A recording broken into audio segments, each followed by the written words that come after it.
Initially, I kind of enjoyed the most recent Nintendo Direct in September. If I had made a video immediately, I probably would have said mostly good things about it with some caveats. Is this motorcycle? Samus gets motorcycle? The more I take an objective look at the prices Nintendo is charging, it just confirms that Nintendo has fully begun to embrace a completely unsustainable business model. Despite many of their analysts signaling some very significant alarm bells as far as the demographics of their audience and the current economic climate. So this whole thing starts with Nintendo re-releasing Super Mario Galaxy and then re-releasing Mario Galaxy 2 in a double pack that costs $70, with the only added features being that it runs in 4K and that it has an assist mode. And they didn't even mention that in the Direct. They're charging Legend of Zelda Tears of the Kingdom prices for 2 retro games that were on the Wii. In addition to that, the 2 Amiibo that they're releasing, one of Mario, one of Rosalina, are $40 a piece for a total of $80 for both. That whole package right there is weaponized nostalgia for the low price of $150. And that's before tax. Donkey Kong Bananza, it's a great game from what I've heard. It's $70 for what you get from that package. Seems relatively standard to me. It's a mainline 3D Nintendo platformer with semi-open world zones. Nearly everything in the environment is destructible. The price was high, but I didn't really have a problem with it because the gameplay was innovative. However, now they're already releasing a paid DLC with Donkey Kong Island plus Emerald Rush. It basically just adds a rogue-lite in-game currency collectathon mode to the game. The general consensus is that this edition would be absolutely amazing if it was free, but it's not. It costs $20, and based on the timing of this release, they probably had this mode ready to go for launch. They probably could have included it in the game, but they didn't, because they want Donkey Kong Bananza to cost $90. All while a modernized reorchestration of the Donkey Kong Island theme from Donkey Kong 64 is playing in the background.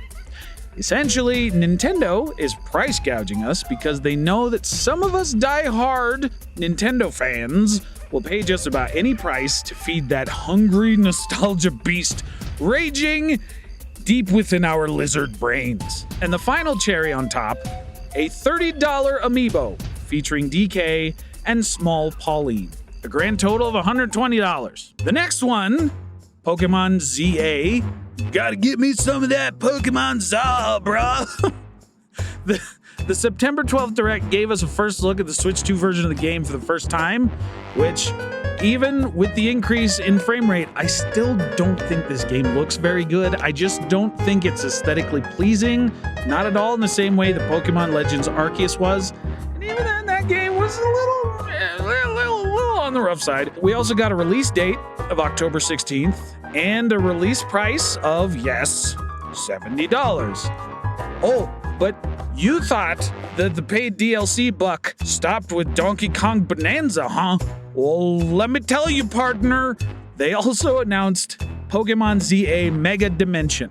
It's a paid DLC. It's going to have 2 special Mega Evolutions for Raichu, a Z version that has a Z-shaped lightning bolt tail, and a Y version that has 2 really big Y-shaped ears.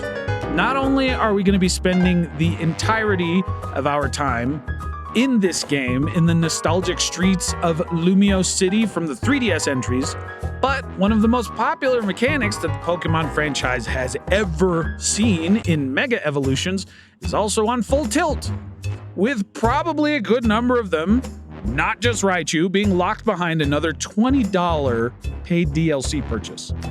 Strangely, no Amiibo announced for this one as far as I could find, so grand total of $90, I guess. Now, when Kirby's Air Riders was announced, I was actually kind of intrigued. I live streamed the Kirby Air Riders Direct last month in August 2025, and I said at the time, this looks like a good game, but I don't think it would be wise for them to charge full price for it, particularly because Kirby's Air Ride on the GameCube really didn't sell that well to start with. Especially since it was on a console that also didn't sell that well. This is an extremely niche game that's really only going to appeal to the nostalgia of Nintendo fans that are even more die-hard than me. And that's saying a lot. How much is Nintendo charging for it? It's $70. 70. On top of that, and this one really gets me, they're releasing 2 Amiibo for this game. One of them is Bandana Waddle Dee with the winged star, and the other is Kirby with the warp star. Now, the gimmick here is that you can swap riders on the little star racer things that come with it, the little platform thingies. But apparently, that warrants a $50 price tag. For each.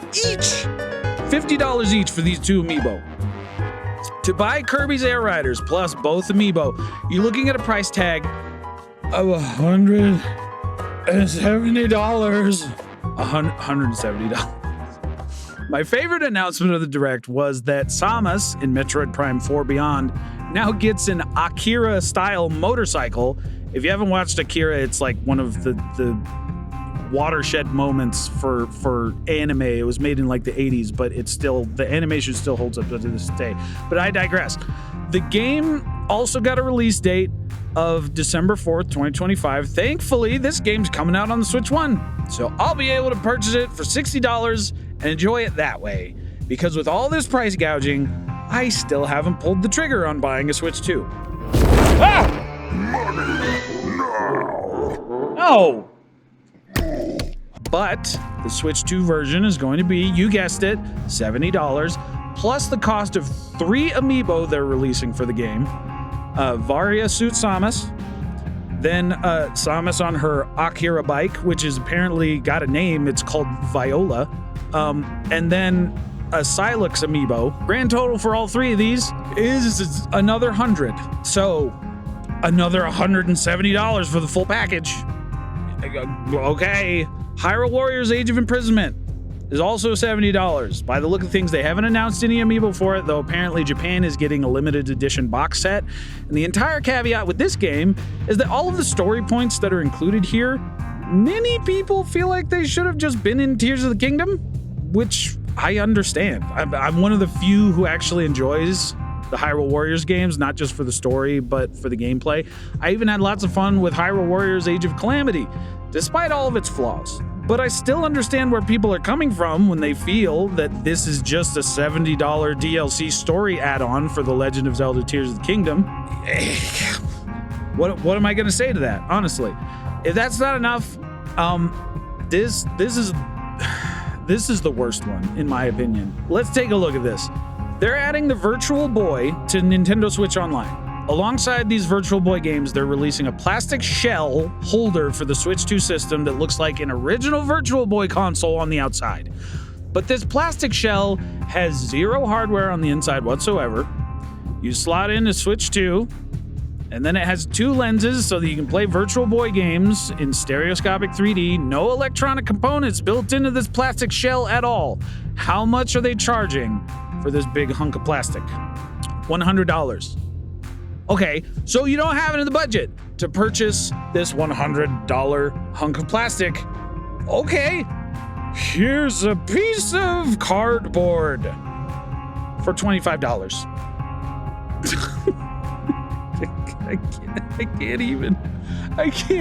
I can't even. This feels absolutely wrong to me, and let me explain to you why. This one is particularly egregious. Despite the Virtual Boy being Nintendo's biggest failure of all time, it was created by Gunpei Yokoi, also known as the father of the Game Boy, okay? Without the creation of the Game Boy, Nintendo may never have gotten into handheld consoles in general, okay? If that had happened, we would have never gotten the Game Boy Advance, Nintendo DS, Nintendo 3DS, the Switch, or the Switch 2. Okay? Nintendo practically owes this man the world for shaping Nintendo's hardware research and development into what it is today. All right? However, because the Virtual Boy was such an abysmal failure, Nintendo gave Gunpei Yokoi something that's known as a quote-unquote window seat, okay? According to Japanese labor law, you can't exactly just fire or lay off employees. There's a huge legal process involved with severing employees from a company. You also can't simply quit your job plainly and simply. There's also a large paper trail you have to follow that's tied in with similar labor laws, and it can be very costly and time-consuming, okay? So, in order to get around this, big companies in Japan will essentially place employees they don't want working for them anymore in solitary confinement, all right? They put them in a small office by themselves with no work to do. They're not allowed to interact with their coworkers, and they have to spend the entirety of their workday in there. Most of the time, they're not even allowed the means to search for another job while they're stuck in these tiny, solitary office rooms.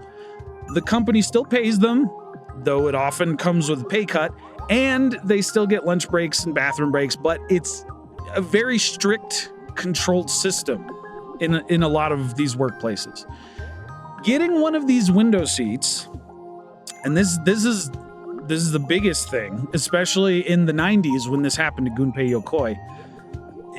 Window seats came with a certain degree of social stigma, and it was bad. It was really, really bad for the people who had to suffer through it. The entire function of this practice is to isolate and shame someone who has failed the company. That's exactly what Nintendo did to Gunpei Yokoi, the father of the Game Boy, because the Virtual Boy was such a terrible flop.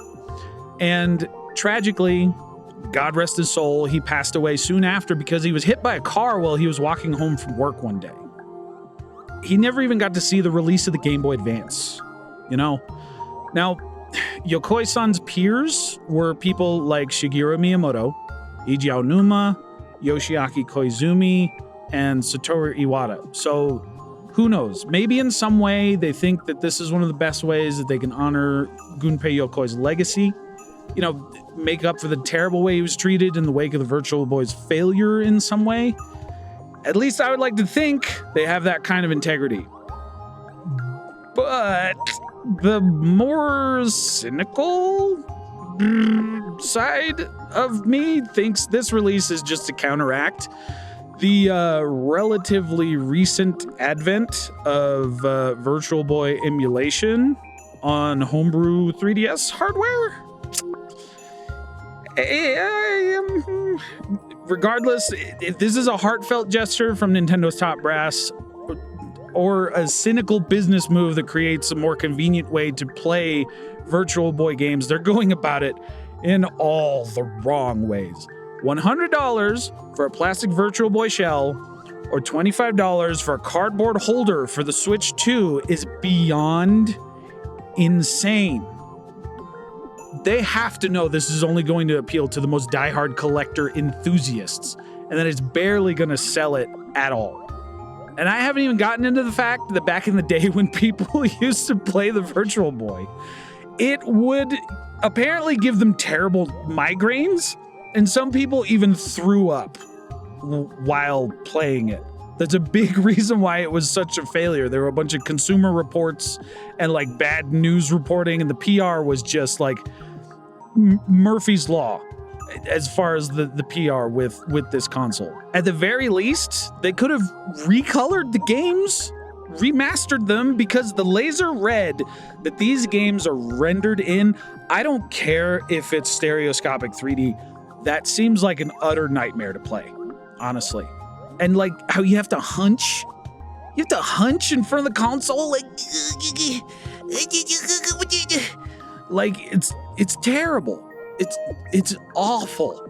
Like, if they had recolored the games, remastered them, at least they would have been able to market it as like the Virtual Boy Color or something.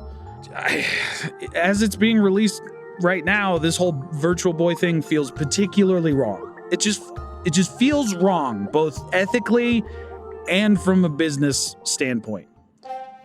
Okay, so let's tally everything up, shall we? Assuming you're not an enthusiast collector who is hoping to make all of these various Nintendo games and knickknacks their retirement plan, you're just a nostalgic Nintendo fan who wants some joy in their life. The kind of joy that Nintendo has delivered reliably for decades, and you just can't live without any of these things that just got announced in the past Nintendo Direct that were coming out this year. Be prepared to shell out $870. If you decide to pass on the Amiibo and go with the cardboard for the Virtual Boy attachment, that goes down to $485 for 6 games and the displeasure of playing headache-inducing laser red Virtual Boy games through a piece of cardboard. Okay, so if this is what we can expect from first-party Nintendo, this is not at all in line with what Shintaro Furukawa's stated mission of keeping Nintendo going as far into the future as possible. Okay? These prices are not only going to drive away die-hard Nintendo fans over time, it's going to further reinforce the questionable decision a lot of parents make to just install Roblox on their kids' computer if they want to play games featuring Nintendo characters.